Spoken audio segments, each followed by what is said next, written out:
Þetta er Reykjavík, klukkan 7 morgun í nóvember. Klukkan 7, ég var að vakna og það er svarta myrkur úti. Við vöknum í myrkri stóran hluta af vetrinum. En fyrir líkamsklukkuna er klukkan í raun bara 5:30 og heilinn segir að það sé ennþá nótt. Raunverulegt hádegi í Reykjavík er klukkan 13:30. Þannig að Ísland er bókstaflega á röngu tímabelti.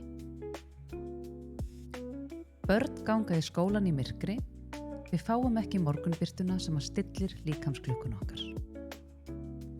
Ef Ísland væri á réttu tímabelti myndi dagurinn líta svona út klukkan 7.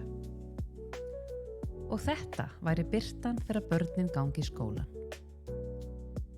Árið 1968 færðum við klukkuna fram og höfum lifað úr takti síðan. Ef við leiðréttum þessa skekkju gætum við fengið 6 vikum lengri morgunbirtu yfir dimmasta tíma ársins. Morgunbirtan er sterkasta merkið fyrir líkamsklukkun okkar. Hún hefur áhrif á svefn, orku, fókus og líðan. Líkaminn fylgir birtu, ekki tölum á veggnum.